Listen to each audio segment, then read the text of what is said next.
आज हम बात करेंगे रूस के टोबोल हथियार के बारे में, जो वाणिज्य उड़ानों पर इलेक्ट्रॉनिक हमले के पीछे हो सकता है। लेकिन क्या रूस का टोबोल हथियार वाणिज्यिक उड़ानों पर इलेक्ट्रॉनिक हमले के पीछे है? रूस ने अपने क्षेत्र में कितने टोबोल हथियार तैनात कर रखे हैं और क्या इन हमलों का उद्देश्य नाटो की मिसाइलों से रूसी सैन्य प्रतिष्ठानों की रक्षा करना है?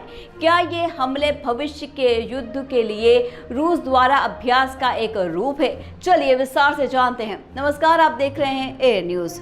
क्या बाल्टिक सागर के रूप में उड़ान भरने वाले वाणिज्यिक उड़ानों पर होने वाले इलेक्ट्रॉनिक हमले एक गुप्त हथियारों टोबोल का परिणाम हो सकते हैं, जिसका उपयोग रूस सिग्नल को जाम करने के लिए करता है? इस हथियार का इस्तेमाल पहले नाटो के पूर्वी हिस्से में जहाज के सिग्नल को जाम करने के लिए किया जाता था। आपको बता दें कि रूस ने अपने क्षेत्र में लिथुआनिया और पोलैंड के बीच कलिनिंग्राड में लगभग 10 ऐसे उपकरण तैनात किए हैं। विशेषज्ञों का मानना है कि इन उपकरणों का उपयोग ऊपर एक अभेद ढाल बनाकर सैन्य प्रतिष्ठानों को नाटो की उपग्रह निर्देशित मिसाइलों से भंडार से बचाने के लिए किया जा सकता है।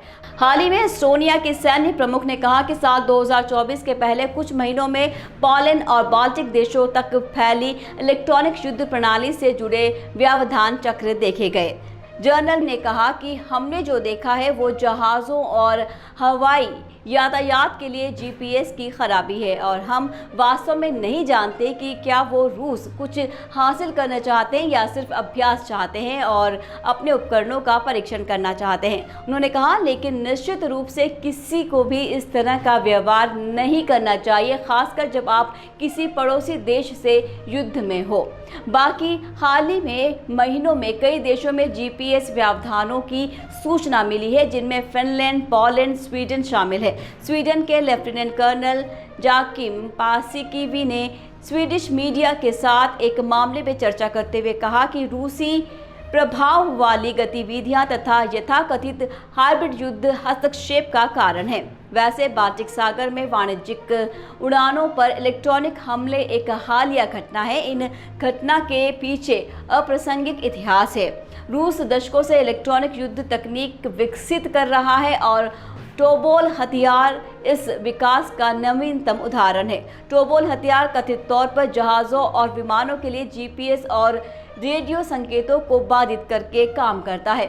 इसका उपयोग रूसी सैन्य प्रतिष्ठानों को संभावित एयर और मिसाइल हमलों से बचाने के लिए किया जा सकता है। हालांकि इन हमलों से होने वाले संभावित जोखिम का सावधानीपूर्वक आकलन करना और बाल्टिक सागर में नागरिक विमानन की सुरक्षा सुनिश्चित करने के लिए कदम उठाना महत्वपूर्ण है। इसमें रूसी इलेक्ट्रॉनिक युद्ध क्षमताओं का निरीक्षण करना, व्यापक रक्षा प्रणालियां तैनात करना और अप्रत्याशित घटनाओं के लिए आपातकालीन प्रोटोकॉल स्थापित करना शामिल हो सकता है।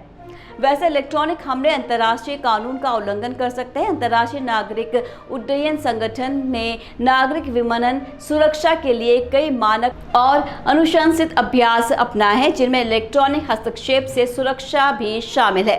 बाल्टिक सागर में वाणिज्यिक उड़ानों पर इलेक्ट्रॉनिक हमले ICAO के मानकों और अनुशंसित प्रथाओं का उल्लंघन हो सकता है। बाकी जो भी हुआ, उसके आधार पर हम कह सकते हैं कि बाल्टिक सागर में वाणिज्यिक उड़ानों पर इलेक्ट्रॉनिक हमले एक जटिल मुद्दा है, जिसका विभिन्न दृष्टिकोण से विश्लेषण किया जा सकता है। इन हमलों से नागरिक विमानन की सुरक्षा को खतरा है, सैन्य तनाव बढ़ सकता है, राजनीतिक अस्थिरता पैदा हो सकती है और अंतर्राष्ट्रीय कानून का उल्लंघन हो सकता है।